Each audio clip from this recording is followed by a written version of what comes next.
Welcome to 50 Plus in Montgomery County, a monthly program that is a voice for many, produced by the Commission on Aging, of which I am a community member. This show is insightful for people of all ages, and each episode takes a fresh look at important issues by spotlighting older adults in the community, representatives of services and programs, and activities of interest to older adults. My name is Katie. On this month's show, we're going to talk with leadership from the Montgomery County Council about the legislative priorities of this branch of government. Today's guest is Council President Kate Stewart. Kate chairs the Government Operations and Fiscal Policy and Audit Committees and sits on the Transportation and Environment Committee. Previously, she chaired the Board of Directors for the Metropolitan Washington Council of Governments in 2023.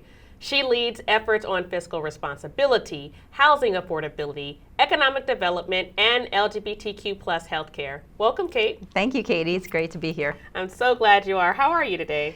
I'm okay. You know, it's been, I think, a rough couple of weeks, but as we were talking about before we began the show today, we have to hold on to those good things that are happening in our personal lives and in our community. Kate, let's start with what, inspired you to pursue a career in public service? Great. Well, I have to say, I never thought I'd be here. This is not something that when I was, growing up or in college or even grad school thinking I would do. But like many women who enter elected office, I had to be asked a couple of times. And one day I got a knock on my door at home and a neighbor came over. And they said, did you know we were having a special election here in the city? I was in the city of Tacoma Park. And I said, yeah, I had heard about that. And he said, well, did you also know that on our city council right now, it is all men serving, and the two people running for the open seat are two men. And he said, I really think we need to make sure we have a woman on our city council. And so I thought about it. I had a couple more neighbors and friends encourage me to do it. And so I ran for that open seat and won. During my time on the city council, I was there about a year, and the mayor decided not to run for re-election. And again, he turned to me and said, I think you should run for mayor. And so I did that. I was mayor in the city of Tacoma Park for a number of years, through the first Trump administration, through COVID.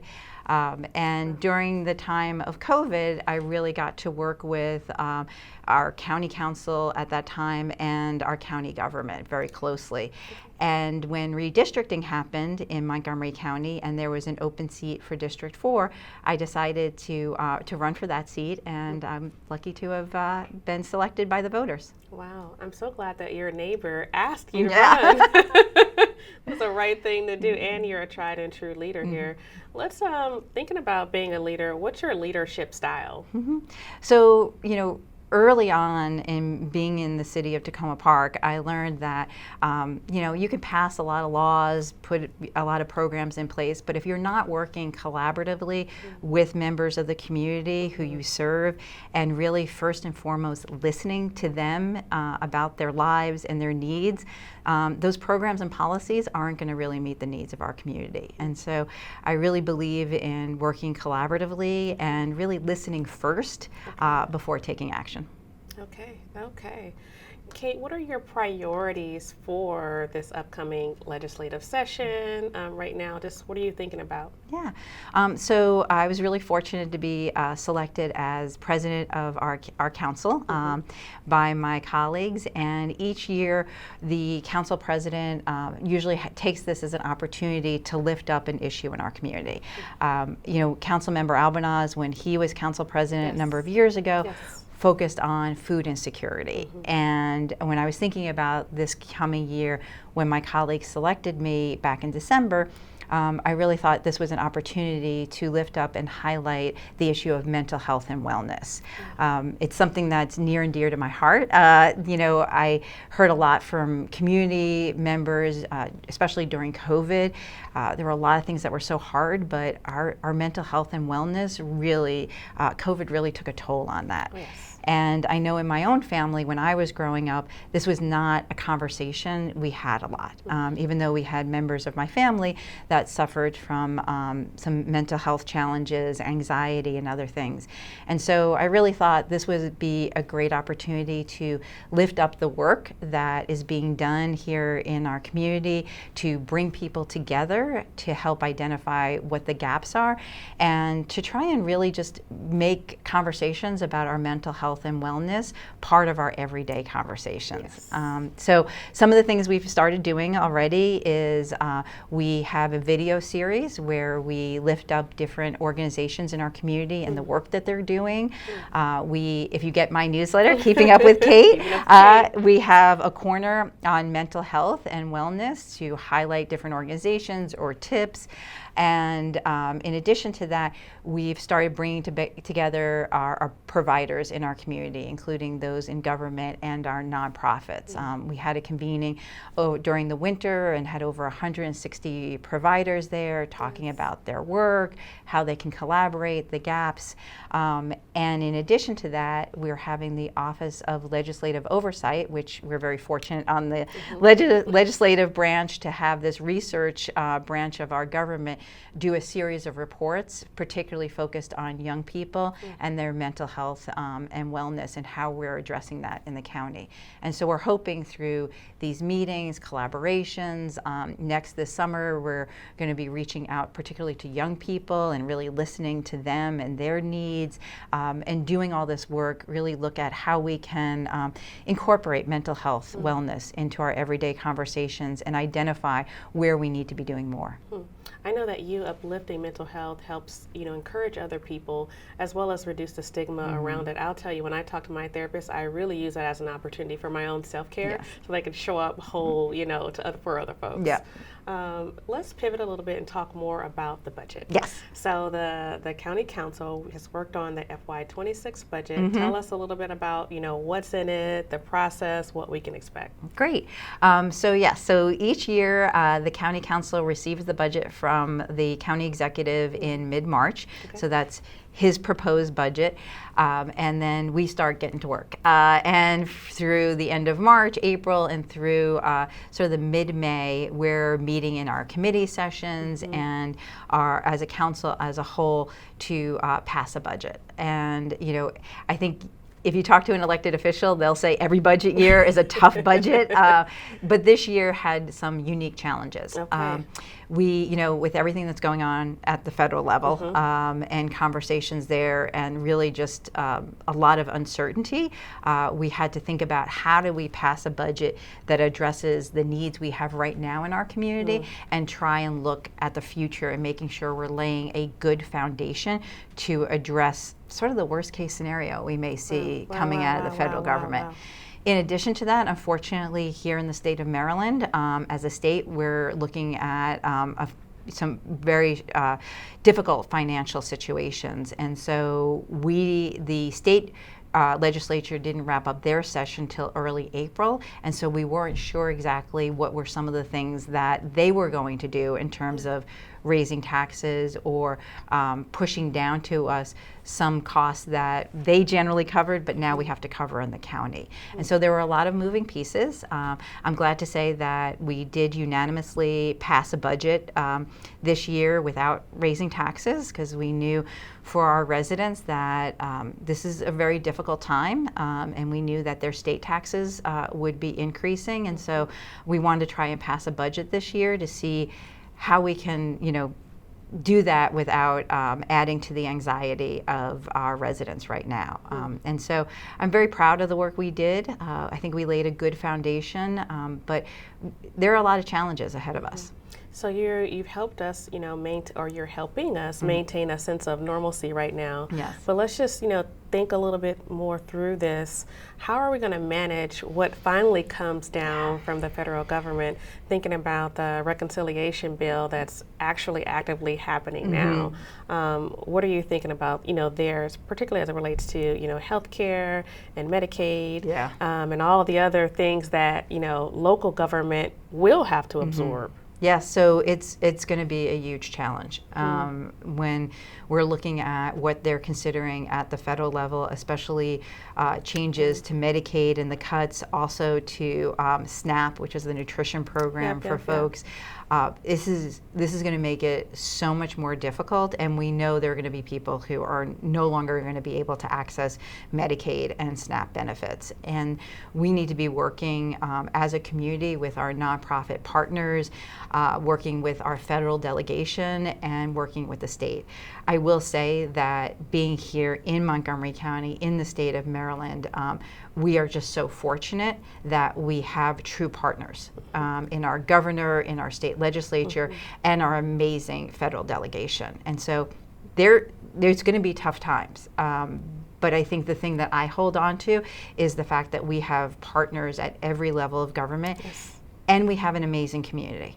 And I know, we've been tested before during the recession, during COVID, and this is going to be a tough time for us, but I think through pulling together, collaboration, listening to each other, and working together, we're going to get through this. We absolutely will. Do you think that Montgomery County can be a model for other counties across the nation, just as they're navigating these issues as well? Yes, I definitely think so. I mean, we were a model during COVID. Our rates of vaccination and other things was a model across the country, and I think looking at what we're going to have to face in terms of food insecurity, looking at housing issues and our unhoused population. We, in our region, and I'm sure across the country, we lead on looking at how we can keep people in their homes, but those people who do face housing insecurity, how we can get them rehoused as quickly as possible. The issue right now, particularly with our unhoused population, is that we're doing a great deal of work on that, but the need has increased so much over the last couple of years. And in particular, among families and particularly people over the age of 55. We're seeing, those are the places that we're seeing the increases. Wow. Tell us what you've done in the past, because housing is important to you, to make housing more affordable in the county, and what you're doing, obviously, present day. Yes, absolutely. So the way I look at housing and the housing crisis we're facing right now is that we need a lot of work to do on it. There's not going to be one answer to our housing crisis. And I think it's important that we think about how we create more housing, because we definitely have a deficit of housing at all different affordability levels. And that includes both rental and home ownership opportunities. So we need to be thinking about how do we increase the supply of housing in our communities. In addition to that, we need to think about how we ensure people have stable, safe housing and that they're able to stay in their homes. And so I supported rent stabilization when that passed the county council a couple of years ago. Really because we needed to make sure that people had predictable, stable increases in their rent so that they could plan their lives. In addition to that, I know particularly for some of our older residents, on fixed incomes, when they're in their homes that they may have bought like decades ago, even if we're not raising taxes, they're seeing their assessments increase. And so working with Councilmember Friedson and Councilmember Katz on the Government Operations Committee, we passed a homeowner's tax credit legislation last year, and that's actually a state tax credit, but we expanded our portion of it here in the county so that more people would be eligible to receive that. Wow, that's great. Yeah. That is great. Environment is something that you're passionate about too. So tell us about your environment and sustainability initiatives. Great. So something coming soon for folks that we passed this year is the bring your own bag. What's the bring your own bag? Bring your own bag. Okay, so I can go a lot of different directions with that. But so here in Montgomery County, years ago we were on the forefront when we put our bag fee in place to get rid of single-use plastic bags. Okay, yeah, I remember that. Yeah, and so we were really cutting edge at that time. Well, since then, a lot of other jurisdictions have actually surpassed us and looked really carefully at what is the best way to get rid of plastic bags, because they're just so ubiquitous. Like, you know, you can't walk along Rock Creek or Sligo Creek without seeing them in our waterways. They get in our trees.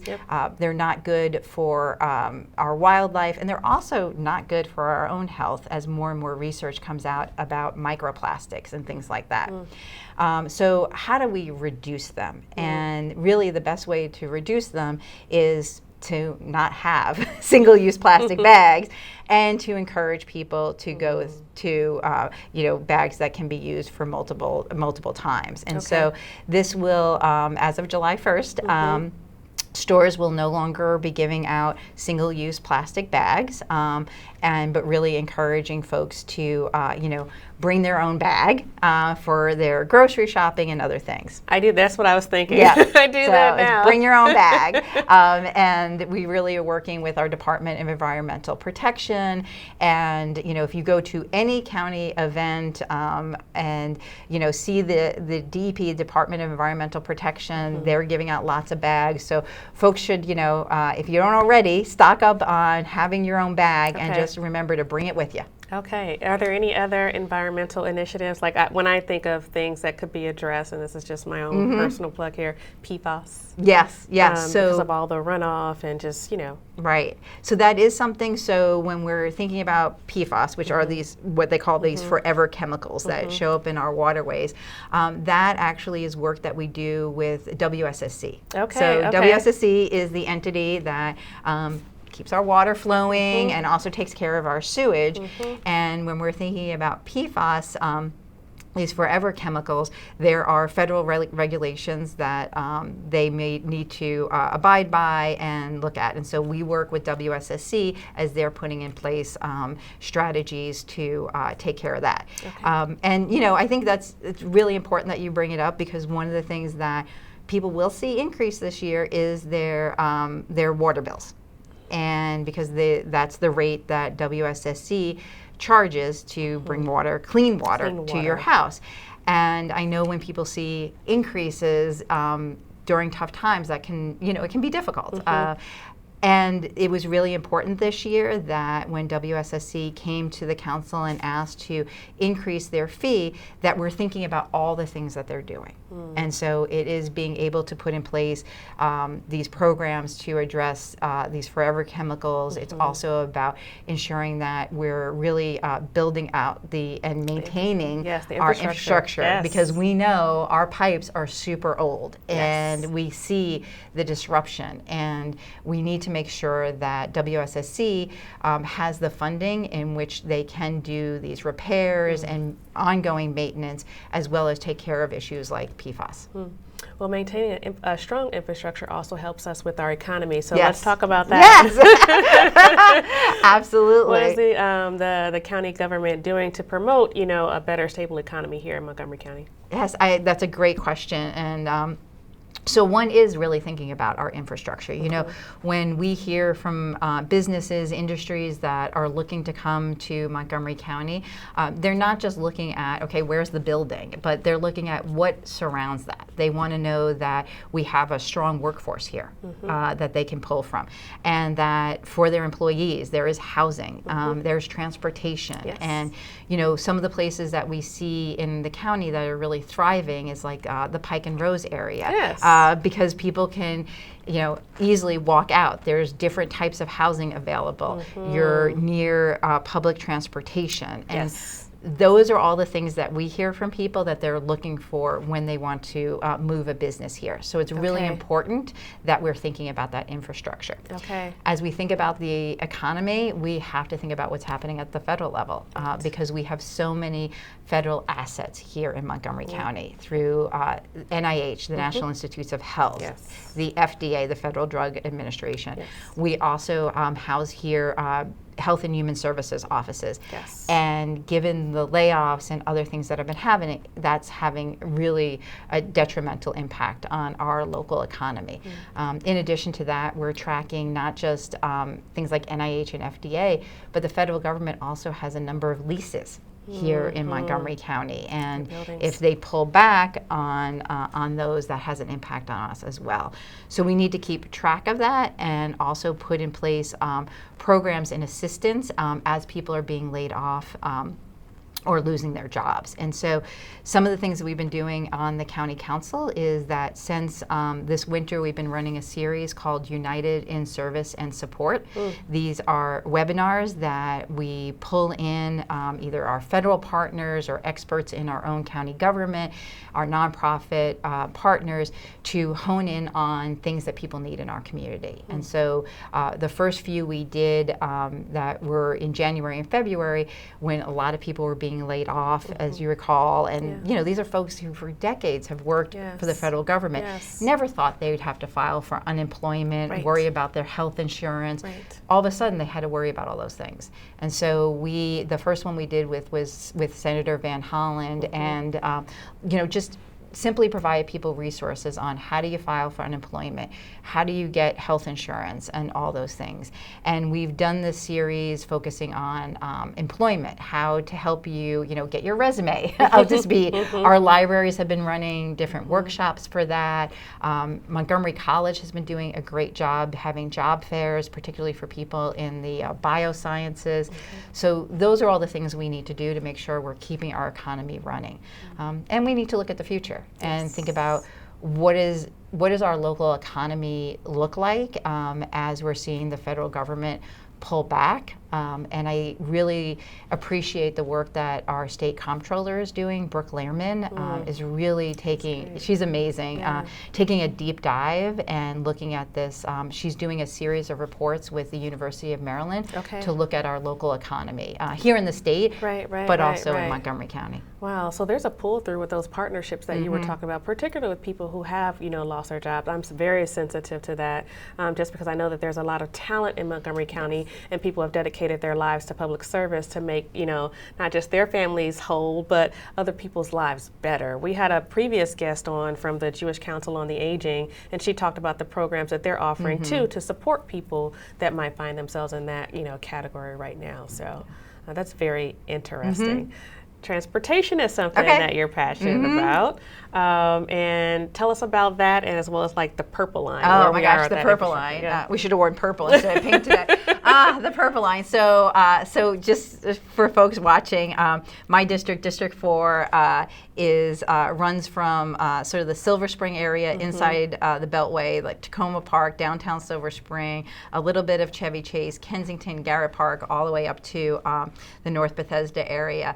And so I think of myself as the Purple Line person, our district, because it's pretty much, there's a couple of stations in Councilmember Friedson's district, but it's pretty much District 4. And in particular where I live, in the city of Tacoma Park, to go anywhere else in our county, I have to go through Purple Line construction to just get out of my neighborhood.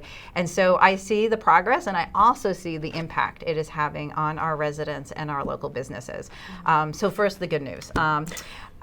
The tracks are in the ground. Yes. And that is awesome. Along University Boulevard, you can also see the poles with how they're going to, I don't know the technical term, but the trains are going to, you know, run.